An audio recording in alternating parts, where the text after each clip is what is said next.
하나님 아버지, 주께서 함께 하심과 또 저희의 기도를 들으시며 또 저희의 소망을 따라 응답하시는 그 하나님을 사모하여 이 자리에 나왔습니다. 하나님 아버지, 주께 나와 기도하는 모든 권속들, 그들의 간구와 또 그들의 소망을 멸시치 마시고 응답하시며 또 찾아가서 만나주시며 또한 저들의 기도 가운데 함께 일하여 주시옵소서. 저희가 잘못된 기도를 하고 있을 때 그것을 바로 깨닫게 하시며 또한 저희가 올바른 기도를 하고 있을 때 그 기도에 힘을 주시고 또한 확신과 기쁨을 주시옵소서. 이 아침에 저희가 기도하는 가운데 또 말씀 가운데서 한마디 귀한 깨달음 얻고 나가기 원하오니 하나님께서 저희와 함께하여 주시옵소서. 예수 그리스도의 이름으로 기도합니다. 아멘. 자, 누가복음 7장 18절부터 35절까지입니다. 누가복음 7장 18절부터 35절까지 함께 읽겠습니다. 요한의 제자들이 이 모든 일을 그에게 알리니 요한이 그 제자 중 둘을 불러 주께 보내어 이르되 오실 그이가 당신이오니까 우리가 다른 일을 기다리오리까 하라 하매 그들이 예수께 나와 이르되 세례 요한이 우리를 보내어 당신께 여쭈어 보라고 하기를 오실 그이가 당신이오니까 우리가 다른 일을 기다리오리까 하더이다 하니 마침 그때 예수께서 질병과 고통과 및 악귀 들리는 자를 많이 고치시며 또 많은 맹인을 보게 하신지라. 예수께서 대답하여 이르시되 너희가 가서 보고 들은 것을 요한에게 알리되 맹인이 보며 못 걷는 사람이 걸으며 나병 환자가 깨끗함을 받으며 귀먹은 사람이 들으며 죽은 자가 살아나며 가난한 자에게 복음이 전파되라 된다 하라. 누구든지 나로 말미암아 실족하지 아니하는 자는 복이 있도다 하시니라. 요한이 보낸 자가 떠난 후에 예수께서 무리에게 요한에 대하여 말씀하시되 너희가 무엇을 보려고 광야에 나갔더냐? 바람에 흔들리는 갈대냐? 그러면 너희가 무엇을 보려고 나갔더냐? 부드러운 옷 입은 사람이냐? 보라, 화려한 옷을 입고 사치하게 지내는 자는 왕궁에 있느니라. 그러면 너희가 무엇을 보려고 나갔더냐? 선지자냐? 옳다. 내가 너희에게 이르노니 선지자보다도 훌륭한 자니라. 기록된 바 보라 내가 내 사자를 내 앞에 보내노니 그가 내 앞에서 내 길을 준비하리라 한 것이 이 사람에 대한 말씀이라. 내가 너희에게 말하노니 여자가 낳은 자 중에 요한보다 큰 자가 없도다. 그러나 하나님의 나라에서는 극히 작은 자라도 그보다 크니라 하시니 모든 백성과 세리들은 이미 요한의 세례를 받은지라. 이 말씀을 듣고 하나님을 의롭다 하되 바리새인과 율법교사들은 그의 세례를 받지 아니하므로 그들 자신을 위한 하나님의 뜻을 저버리니라.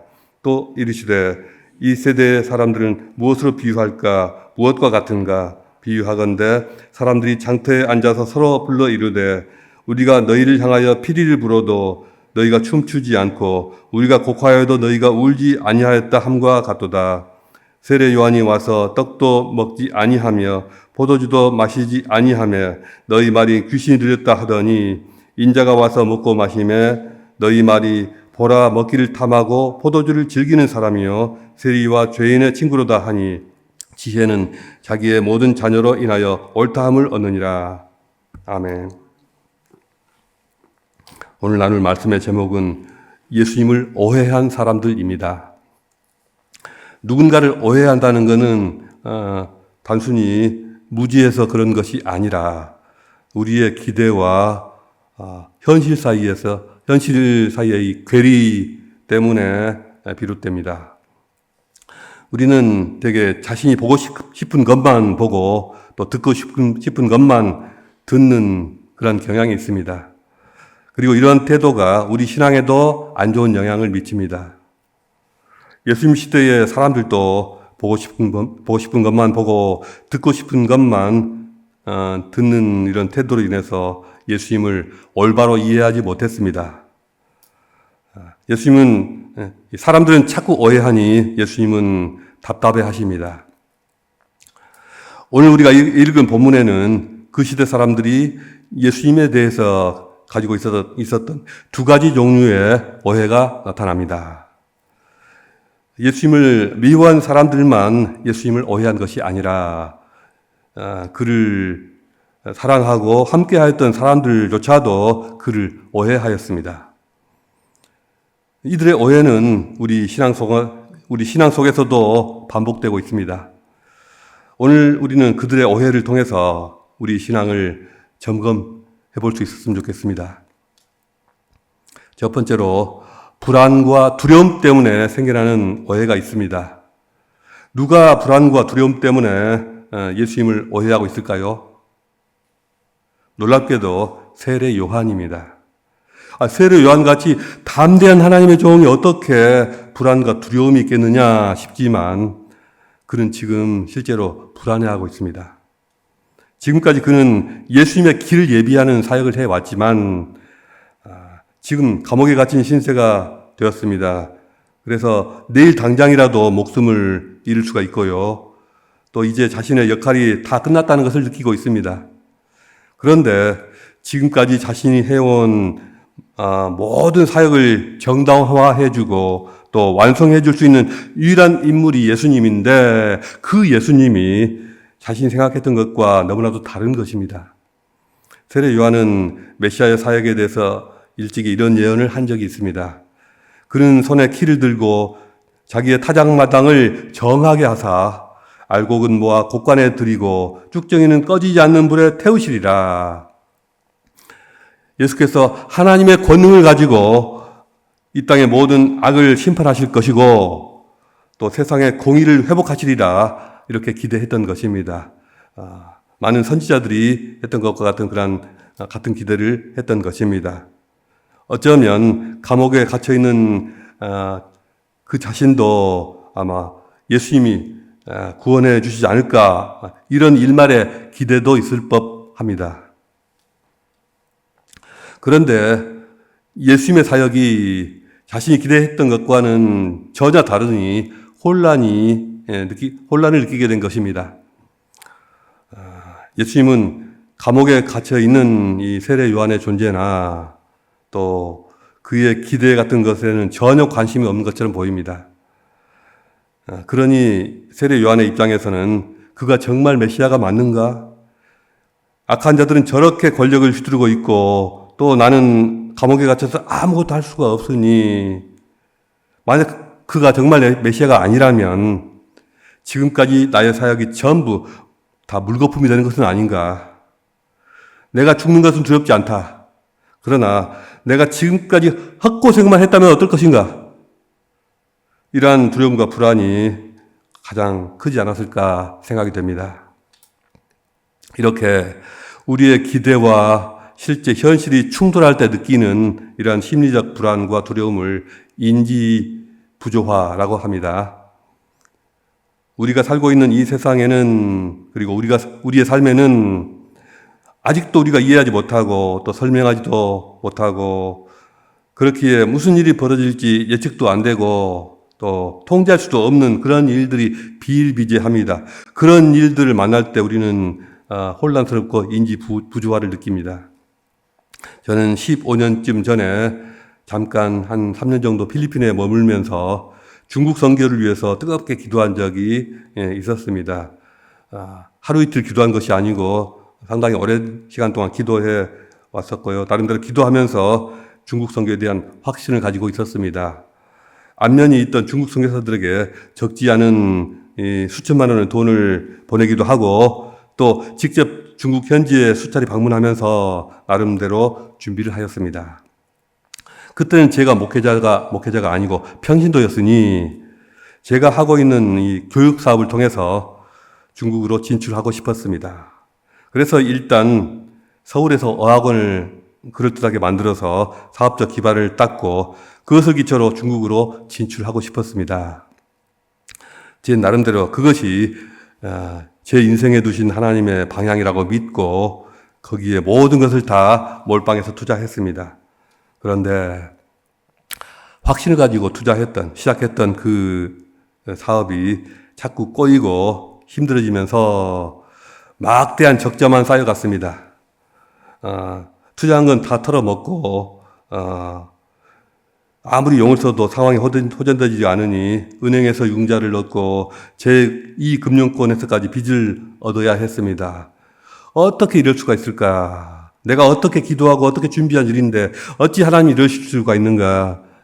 이럴 줄 알았으면 하나님께서 막으셔야 되는 게 아니었나? 이런 생각을 많이 했습니다. 그 시절 그 서울에서의 1년 반 동안의 시간은 저에게는 마치 감옥 속에 갇혀 있었던 세례 요한과 비슷한 처지였습니다. 나는 어서 성공해서 중국으로 가야 하는데 어떻게 이럴 수가 있느냐? 나는 앞으로 어떻게 해야 되는가? 인지부조하죠. 세례 요한의 내면적 혼란과 또 예수님에 대한 의혹을 보시고 예수께서 이렇게 말씀을 하십니다. 너희가 가서 보고 들은 것을 요한에게 알리되 맹인이 보며 못 걷는 사람이 걸으며 나병 환자가 깨끗함을 받으며 귀먹은 사람이 들으며 죽은 자가 살아나며 가난한 자에게 복음이 전파되라 된다 하라. 누구든지 나로 말미암아 실족하지 아니하는 자는 복이 있도다. 이 말씀인즉 네가 원하는 방식이 이게 아니라, 네가 원하는 그 방법대로가 아니라 하나님의 방식대로 일이 잘 진행되고 있다는 것입니다. 그리고 이 세례 요한처럼 가장 충성스럽고 가장 헌신적인 그러한 신앙의 길에서도 얼마든지 오해와 시험이 있을 수 있다는 것입니다. 그만큼 우리 같은 평범한 사람들은 하물며 어떻게 했냐는 것이죠. 그러니 우리는 조심하고 또 깨어 있어야 합니다. 우리는 하나님을 자신의 틀에 가두려 하고 할 때가 많습니다. 당연히 이렇게 되겠거니 이런 경우가 많다는 것이죠. 나의 모든 기대를 채워주시는 하나님, 당장 나의 문제를 해결해 주시는 하나님, 그 하나님을 원합니다. 그것이 채워지지 않을 때 불안해하고 나는 이제 어떻게 되는 것인가 이렇게 평안을 느끼지 못합니다. 그러나 하나님은 우리가 이해할 수 없는 방식으로 역사하십니다. 우리의 믿음이 시험을 받을 때 그래서 우리는 예수님 진짜 맞습니까? 예수님 맞습니까? 이런 것을 물을 것이 아니라 내 기대가 틀린 것은 아닐까? 하나님은 다른 계획을 가지고 계시지 않는가? 이런 것을 물어야 합니다. 하나님은 우리의 생각을 초월하시고 우리의 기대와 우리의 모든 틀을 다 초월해서 일하십니다. 28절에서 그러나 하나님의 나라에서는 극히 작은 자라도 그보다 크니라고 말씀하신 것은 하나님의 나라 안에서는 단순히 역할이 크고 작음으로 인해서가 아니라 구원의 은혜를 온전히 받았느냐 그렇지 못하느냐 이것이 중요하다는 것입니다. 우리가 세상에서 볼 때 작고 보잘것없는 자라도 하나님 나라에서는 크고 중요한 존재가 될 수가 있습니다. 어린아이처럼 단순하게 복음을 믿고 누리는 이들이 가장 큰 자다. 하나님 앞에서 가장 위대한 사람이다 라는 것입니다. 이렇게 불안과 두려움으로 예수님을 오해하는 경우는 그나마 예수님에 대한 관심과 사랑이 있는 경우라면 이와는 반대로 예수님에 대해서 호의적이지 않은 어찌 보면 예수님에 대해서 적대적인 경우에 느끼는 그런 오해가 있습니다. 바로 선입견이 만드는 오해입니다. 누가 선입견을 가지고 예수님을 보고 있었습니까? 바리새인과 율법교사들입니다. 바리새인과 율법교사들은 처음부터 세례 요한을 그리고 예수님을 하나님의 종으로 인정하지 않았습니다. 이 30절에서 바리새인과 율법교사들은 그의 세례를 받지 아니하므로 그들 자신을 위한 하나님의 뜻을 저버리니라 이렇게 말씀합니다. 그들의 오해는 단순한 어떤 정보 부족 때문에 모든 것을 알지 못해서 그런 것이 아니라 자신들의 신념과 맞지 않은 것들을 처음부터 거부하고 부정하는 아니야 그럴 리가 없어 이런 자세 때문입니다. 세례 요한의 사역을 인정하는 것은 자신들이 이미 의롭다, 자신들은 이미 의롭다고 하는 그런 기존의 신념을 부정하는 것이 되기 때문에 이를 받아들이기가 어려웠던 것입니다. 이런 태도를 일컬어서 확증 편향이라고 하지 않습니까? 확증 편향이란 자신들이 이미 가지고 있던 신념에 부합하는 것만 선택적으로 받아들이고 그것과 다른 것은 아무리 확실한 것이라도 보려고도 하지 않고 들으려고도 하지 않는 것을 말합니다. 바리새인들은 이미 우리가 옳다라고 하는 굳건한 신념을 가지고 있었습니다. 그래서 요한이든 예수님이든 그들이 어떤 방식으로 사역하든 간에 그들의 관점에 맞지 않는 것은 다 비난할 준비가 되어 있었습니다. 33, 34절에서 세례 요한이 와서 떡도 먹지 아니하며 포도주도 마시지 아니하며 너희 말이 귀신이 들렸다 하더니 인자가 와서 먹고 마시며 말하기를 보라 먹기를 탐하고 포도주를 즐기는 사람이요 세리와 죄인의 친구로다 하니 바리새인들은 본래 종교적인 경건을 추구하던 사람이었습니다. 그러나 세례 요한이 그들에게 회개를 촉구하자 자신들의 경건함을 인정받지 못할 그런 상황에 몰리게 되었습니다. 그러자 그들은 요한이 선지자, 진정한 선지자다, 하나님의 종이다라는 그러한 가능성을 원천적으로 배제해버리고 그의 금욕적인 행동을 귀신 들린 행위로 왜곡하며 배척했습니다. 반대로 예수님은 세례 요한과는 정반대의 스타일로 사람들과 함께 어울려서 흥겹게 식사하며 교제하였습니다. 바리새인들은 메시아는 자신들처럼 경건하고 율법을 철저히 지키는 그러한 사람이어야 한다고 생각했습니다. 그런데도 예수님은 죄인들과 함께하며 사랑과 용서를 베푸시며 또 아무것도 없는 그러한 거지와도 같은 그런 사람들과만 자꾸 어울렸습니다. 그러자 바리새인들은 예수님을 먹을 것만 탐내는 사람으로 또 술꾼으로 죄인의 친구로 매도하였습니다. 제가 지금까지 살아오면서 많은 사람들에게 전도를 해왔는데요. 그 중에서 어떤 사람들은 기독교가 싫다고 하면서 그 이유가 뭐냐. 예수가 인간이지 어떻게 하나님일 수가 있느냐. 스스로 하나님을 자처하는 그 예수가 자기는 싫다라는 것입니다. 그것 때문에 기독교를 못 믿겠다는 것입니다.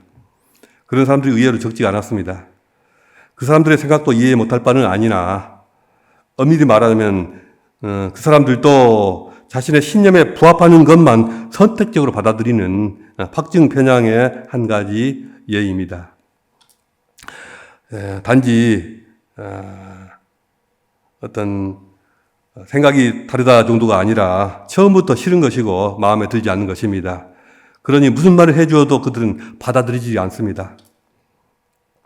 사람들은 자기가 보고 싶은 것만 봅니다. 정치 뉴스든 신문 기사든 심지어 신앙도 마찬가지입니다. 그래서 한쪽으로 쏠리는 그러한 가치관, 한쪽으로 쏠리는 신앙을 자꾸 갖게 됩니다.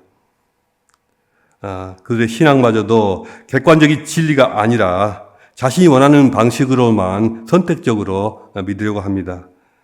그리고 자신과 맞지 않으면 배척하고 판단하고 비난합니다.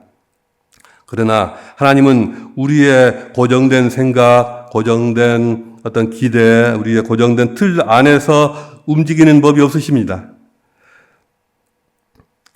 우리는 신앙생활을 하면서 내가 알고 있는 하나님만 보려고 하는 경향이 있습니다.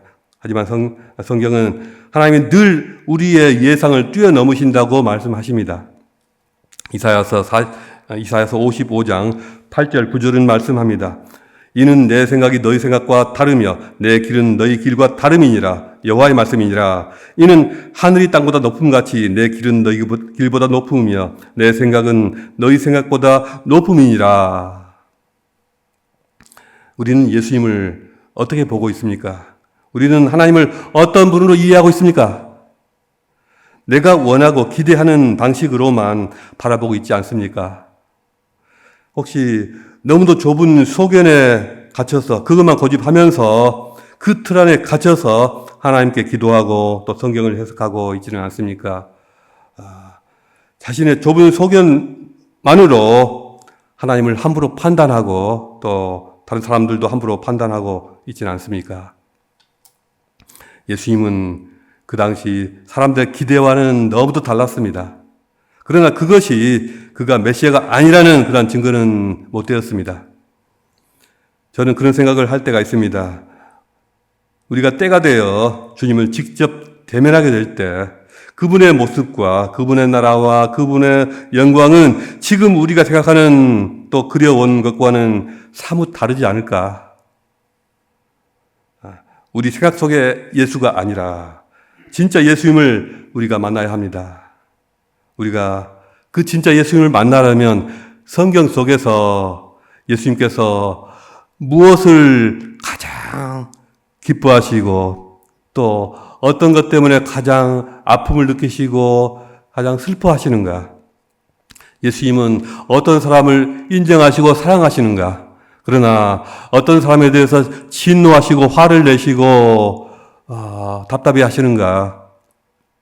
이런 부분을 보면서 그 주님의 마음, 그 주님의 그 생각을 우리가 호흡해야 합니다. 성경 말씀을 깊이 묵상하면서 그 주님의 심정에 다가가도록 우리가 생각하고 기도해야 합니다. 주님을 오해하지 않고 제대로 아는 사람이 진실로 복 있는 사람입니다. 그렇게 복된 성도님들 되실 수 있기를 주님 이름으로 축복합니다. 기도하겠습니다. 기도할 때는 우리 주위에 아직도 예수 믿지 않은 그런 사람들 면면을 떠올리시면서 그들을 위해서 기도했으면 좋겠습니다. 아마도 그들도 예수님에 대해서 어떤 오해를 또 편견을 가지고 있을 것입니다. 그 오해가 깨뜨려지도록 불식이 되도록 하나님께서 일하여 주시옵소서, 우리를 통하여 일하여 주시옵소서, 기회를 주시옵소서 이렇게 기도하겠습니다.